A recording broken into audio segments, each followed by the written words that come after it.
The cave finally gave them up, but it kept the secret of their final moments. Thoughts about his journey in the deep? Comment down below and subscribe to the channel if you haven't. Thanks for supporting us. But he died doing exactly what he said he would do. He proved that even in the most terrifying, pitch-black corners of the earth, a human connection can still find its way to the light. It is a story about the extreme lengths the human spirit will go to find closure. It reminds us that the ocean is a place of incredible pressure, but the heaviest weight of all is the promises we make to the living and the dead. Dave Shaw died at the bottom of the world. The ghost and the pilot had finally made it home. Dave had kept his word. He had said he would bring Dion back, and even in death he didn't let go. The story of Dave Shaw isn't just a cautionary tale about the dangers of the deep or the Robert Kensington-style myths of sea monsters. When the team pulled them in, they found Dave's helmet camera still attached. The footage provided the answers, but it was the sight of the two men that provided the peace. Dave had his arms wrapped around the line, and Dion was right there with him. After 10 years of waiting in the dark and 3 days of a botched rescue. Then another. It was Dave Shaw and Dion Dreyer. In a final, cinematic twist that no scientist could have predicted, the bodies had untangled themselves in the depths. As the gases in their suits and tissues expanded, they had been carried upward by the very buoyancy that had caused Dave's fatal struggle. They floated to the surface together, side by side, as if they were finally finishing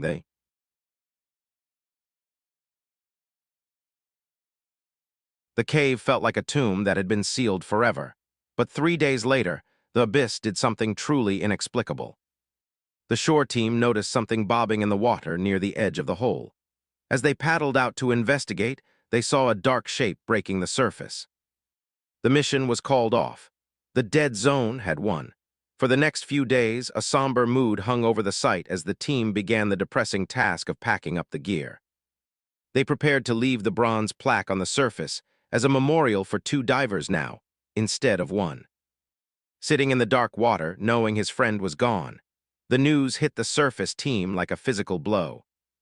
The Dreyer family, who had waited 10 years for closure, now had to grapple with the fact that another father and husband had been lost trying to fix their tragedy. But there was nothing. Minutes stretched into an eternity. In deep diving, time is the only currency that matters, and Dave was officially bankrupt.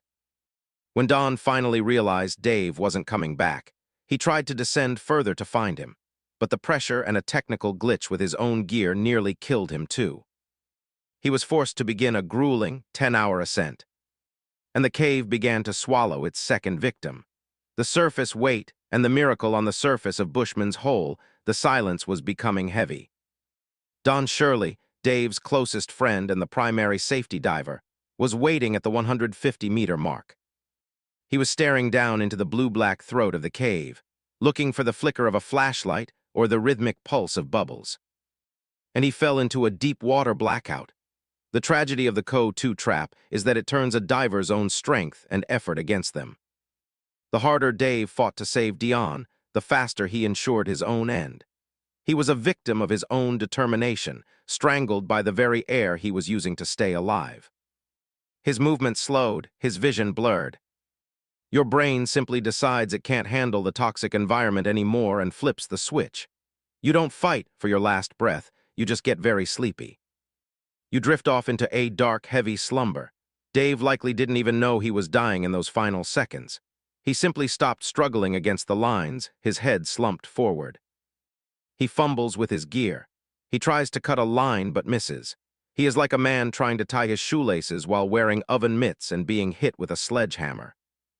His brain was short-circuiting under the chemical load. Eventually, the CO2 reaches a tipping point where it acts like a general anesthetic. Dave would have experienced a narcotic effect far more powerful than any substance. His vision would have tunneled until he could only see the small circle of his flashlight. His ability to problem solve, to realize he just needed to sit still and calm his breathing, simply evaporated. On the helmet camera, you can see the tragic results of this mental fog. It's a mental poison. The first thing CO2 does is trigger a primal lizard brain panic. You feel like you're suffocating, even though you're surrounded by air. Your heart rate rockets to 150 beats per minute, which only creates more CO2. It is a physiological death spiral. As the levels climbed, you would just take a deep breath and clear it out. But Dave's rebreather, the high-tech scrubber meant to clean his air, couldn't keep up with the sheer volume of gas he was producing under stress. The CO2 began to pool in his bloodstream, a condition called hypercapnia. This isn't just a physical feeling. The rules of this system break down. Because the air is so dense, your lungs have to work 10 times harder just to move the bellows of your chest. It's like trying to run a marathon while breathing through a thick wool blanket. When Dave started struggling with Dion's waxy, buoyant body, his muscles began pumping out CO2 at an alarming rate. In a normal dive, this is the medical horror of the carbon dioxide trap, and it is almost certainly what took Dave Shaw's life. When we breathe on land, our bodies use a simple sensor system.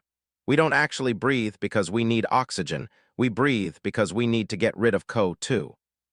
It's the buildup of waste gas that triggers the panic reflex in your chest. At 800 feet, they didn't know that the dead zone had just claimed a second permanent resident. In the deep, even the dead don't want to leave. The carbon dioxide trap to the average person. Drowning means water entering the lungs. But in the deep-sea world, you can drown while your mask is perfectly dry and your tanks are full of gas. The body of Dion Dreyer remained, still tangled, still waiting. Dave had promised to bring him home, and in a dark, ironic twist of fate, he had succeeded in the only way the cave would allow. He joined him. The silence was absolute. High above, the support divers were still looking at their watches, wondering why the man with the plan was late for his first check-in. It was a roar. He stopped moving. The silt slowly settled around him, coating his black suit and Dion's white, waxy skin in the same layer of gray dust.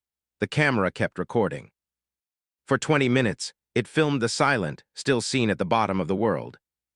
The only movement was the occasional bubble escaping Dave's rebreather, as the computer tried to keep up with a heart that had stopped.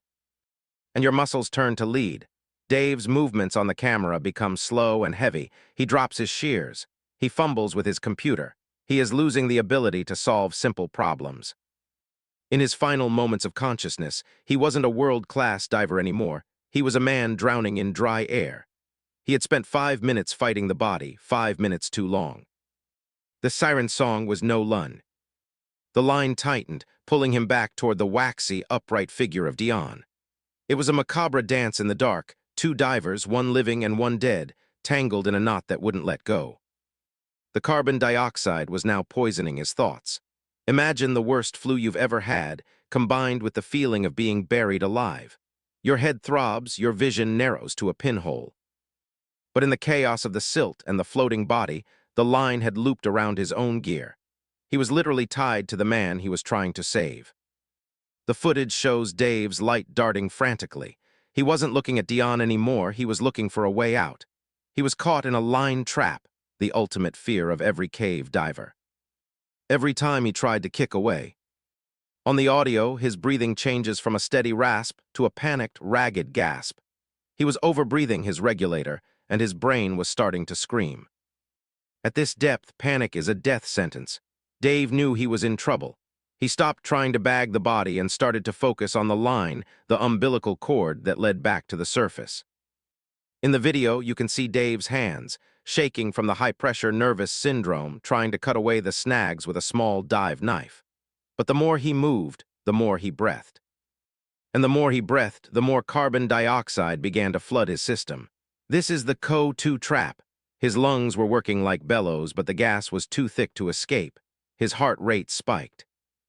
With a floating corpse that seemed to be fighting back, then the nightmare turned physical. Because Dion was wearing his original scuba tanks and harness, there were loose straps and cables everywhere. As Dave struggled to shove the buoyant legs into the nylon recovery bag, the lines began to tangle. As Dion's body lifted, it didn't just move upward, it began to roll and drift in the slight current caused by Dave's own movements. The silt on the floor, fine as powdered sugar, began to swirl until Dave's 100-watt light was hitting a wall of gray fog. He was now working by touch, 800 feet below the world. This is where the physics of the deep started to rewrite the script. On the surface, a body is just dead weight. At 800 feet, after 10 years in the water, Dion Dreyer had become a buoyant, waxy balloon. The moment Dave started to move him, the wax man didn't just slide into the bag, he started to float. This was the X factor Dave hadn't fully accounted for. 12 minutes is a lifetime and a heartbeat all at once. He landed softly in the silt, a cloud of fine gray dust blooming around his fins like smoke. He was standing on the edge of eternity, and for the first minute, everything went exactly according to plan. Dave reached out and began the grim task of bagging the body. It is the sound of a man working in a vacuum. As he hits the 270-meter mark, his flashlight cuts through the gloom, and there, exactly where he left it, is the pale, shimmering form of Dion Dreyer. To the viewer, it looks like a scene from a sci-fi horror movie, but to Dave, it was a job to be done. He had 12 minutes, in the world of high-pressure diving. The water temperature was dropping, and the pressure was climbing. Dave was now deep in the dead zone, a place where the human body is essentially a ticking time bomb. The water was 60 degrees, but as Shaw broke the surface, the atmosphere felt ice cold. The struggle in the dark, the helmet camera footage begins with a haunting, rhythmic sound, the mechanical rasp of Dave Shaw's breathing. Every person on that team had a specific job, but as the minutes ticked by, the roles began to blur into a single collective prayer. The technical divers checked their gauges constantly, their eyes darting between the water and their watches. They were calculated men who trusted numbers over feelings, but even they could feel the X factor creeping in. It's a strange feeling, standing in the bright South African sun, while a man is literally falling into the dark heart of the earth on your behalf. There was a sense that the cave was holding its breath. The surface team used a series of pinger devices and lines to track Dave's progress, but once he passed the 200-meter mark, he was in a zone of total isolation. On the surface, the Dreyer family sat in silence. Theo Dreyer, Dion's father, clutched a stopwatch. He knew that Dave only had about 12 minutes of bottom time before the physics of the dive would become impossible. They had a silent understanding. Don was the safety diver who would be waiting for Dave at 150 meters. If Dave made it that far, he was home free. They exchanged a quick, okay sign, the universal language of the deep, and Dave began his descent. The support team watched as his bubbles got smaller and smaller, eventually vanishing into the indigo depths. As Dave geared up, the weight of the equipment was staggering. On land, a deep-sea diver looks like a clumsy turtle, burdened by hundreds of pounds of steel, rubber, and electronics. But the moment Dave slipped into the water, he became weightless, a ghost entering his own element. He did a final bubble check at the surface, looking his friend and fellow diver Don Shirley in the eye.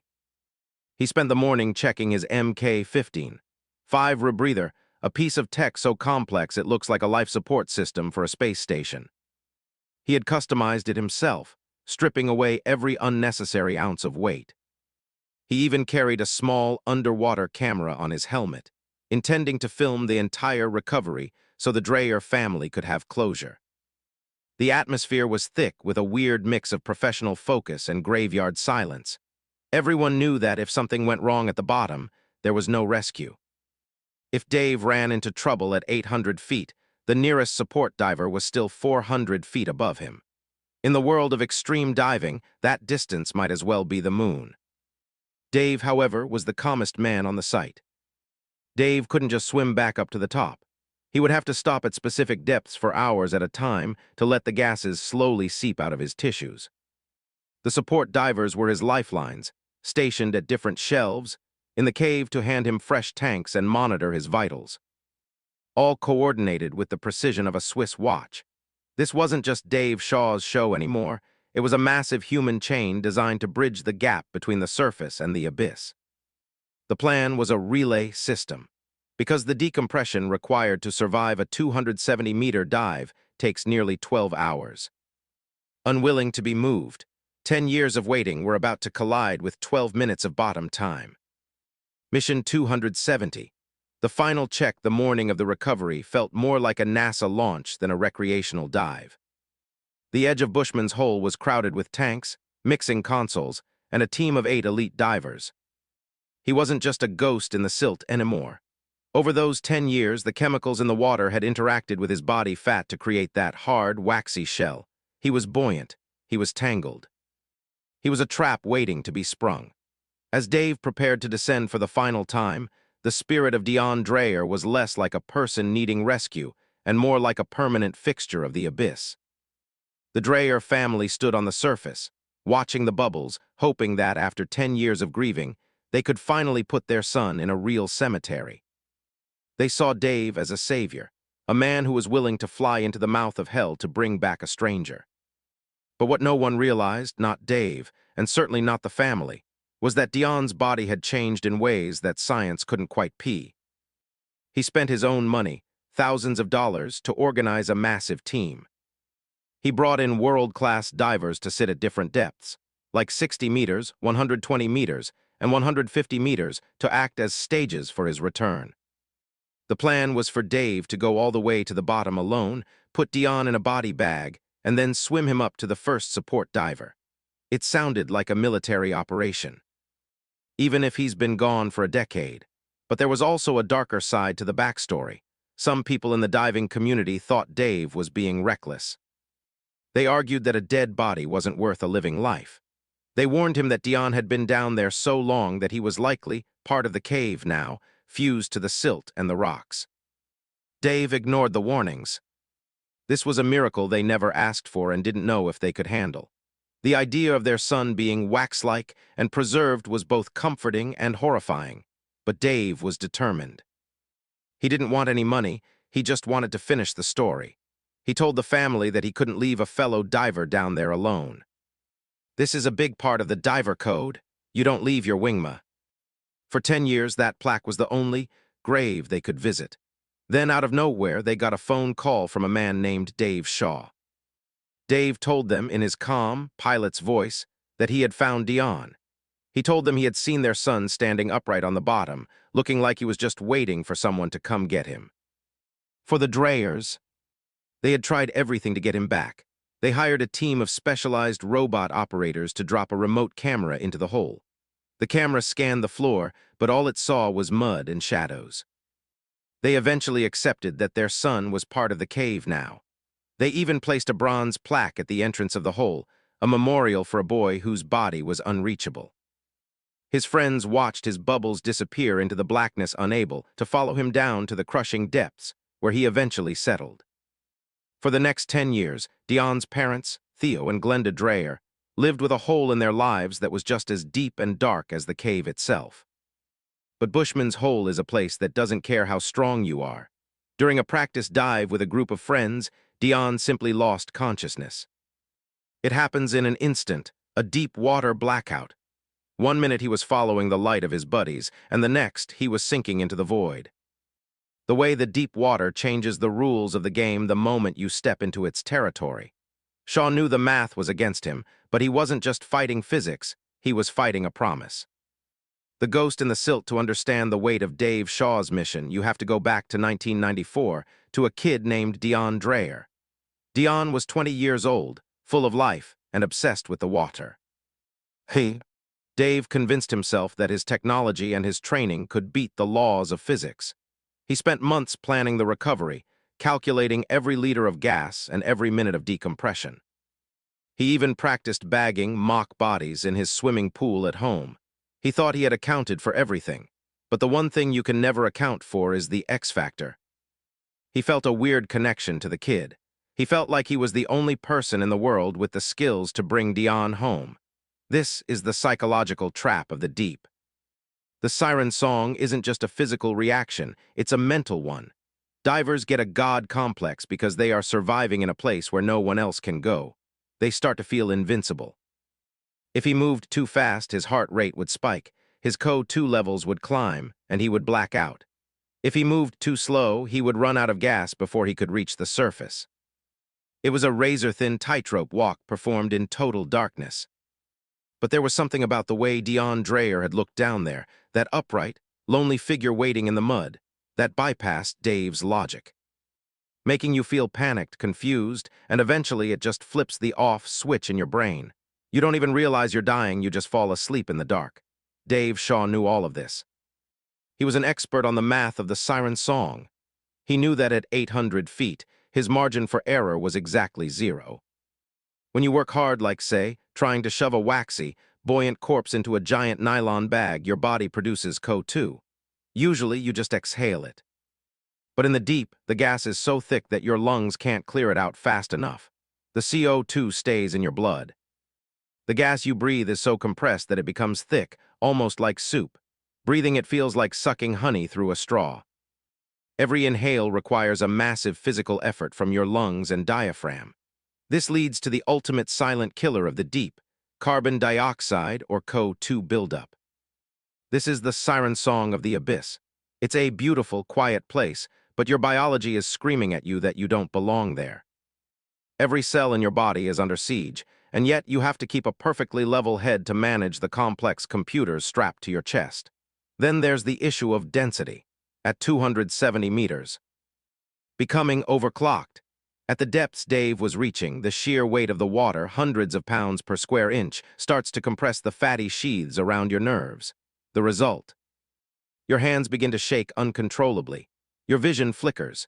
You get flashes of light in your eyes and a constant, vibrating tremor in your muscles. It's like your body is trying to hum itself apart. Your brain slows down, your coordination vanishes, and you might even forget that you need to breathe. To avoid this, Dave used a special mix called heliox, replacing the nitrogen with helium. But helium brings its own set of terrifying problems, specifically something called HPNS, or high-pressure nervous syndrome. Imagine your entire nervous system suddenly. When you're 800 feet down, the air you breathe at the surface becomes a lethal poison. Normal air is mostly nitrogen, and under extreme pressure, nitrogen acts like a heavy narcotic. Divers call it the rapture of the deep. It feels like being 5 drinks deep into a whiskey binge while trying to perform surgery. But finding a body is easy. Bringing it back from the edge of the world is where the nightmare begins. The science of the siren song. To understand why Dave Shaw went back down, you first have to understand the invisible forces trying to kill him. Deep-sea diving isn't just about holding your breath or having a big tank of air. It's a high-stakes chemistry experiment where your body is the... But the body was heavy and stubborn. Dave's computer started chirping, a warning that his time was up. At that depth, every second you spend on the bottom adds hours to the time you have to spend coming back up so your blood doesn't boil. He had to leave. He tied a marker line to Dion's tanks, promised the ghost he'd be back, and began the long, agonizingly slow climb to the surface. The sight of a wax man standing in an 800-foot deep grave is enough to make any sane person turn around and never look back. But Dave Shaw wasn't any person. He stayed calm. He looked at the body and realized it was stuck in the silt by its tanks. He tried to grab Dion by the arm to pull him loose. Dion's body hadn't decomposed into a skeleton. Instead, he had turned into something called adipocere, a hard, waxy substance that looked like a ghost. He was wearing his old diving gear, his mask still strapped to his face, staring into the nothingness. Most people would have felt a surge of pure, primal terror. Dion's body hadn't decomposed into a skeleton. Instead, he had turned into something called adipocere, a hard, waxy substance that looked like a ghost. He was wearing his old diving gear, his mask still strapped to his face, staring into the nothingness. Most people would have felt a surge of pure, primal terror. It wasn't a rock and it wasn't a fish. It was a man. The figure was floating perfectly upright, like he was waiting for a bus in the middle of a nightmare. This was Dion Dreyer, a young diver who had vanished in this exact spot 10 years earlier, because of the weird chemistry of the deep water. At 800 feet, he was in a world where no human had ever walked. He was essentially an astronaut on a dark planet. His flashlight cut a tiny, shaky hole in the gloom, reflecting off the silt on the cave floor. That's when he saw it. Under his feet, a pale white shape was waving in the current. He was using a rebreather, a high-tech backpack that recycles your breath so you don't run out of air. He kicked his fins and started his long, slow slide into the dark. As he dropped past 100 feet, the sunlight disappeared. By 400 feet, the water was a heavy, oppressive black. Dave wasn't a crazy teenager. He was a 50-year-old airline pilot with a brain like a computer and a heart of ice. He loved the technical side of diving, the gear, the gas mixes, the sheer math of staying alive where humans aren't meant to exist. In 2004, Dave was on a mission to push the limits. This isn't a place for casual swimming. It's a dead zone. The pressure down there is so intense it can literally crush the air out of your lungs and turn your own blood into a cocktail of poison. This is exactly where Dave Shaw decided to spend his weekend. In the South African desert, it's called Bushman's Hole, and from the surface it looks like a quiet blue pond. But underneath that still water is a vertical drop, so deep it could swallow the Eiffel Tower. Shaw didn't. He reached out to help, starting a chain reaction that would end in disaster. The deep was finally ready to give up its secret, but it demanded a life in exchange. The descent into the dead zone, imagine, standing at the edge of a hole. The ocean isn't just deep, it's a graveyard that never rots. When Dave Shaw dove 800 feet into a dark hole in Africa, he wasn't trying to be a hero. He was looking for a body. Way down in the mud, he saw a pale, ghostly shape floating perfectly upright, a diver who had been missing for 10 years. Most people would have bolted.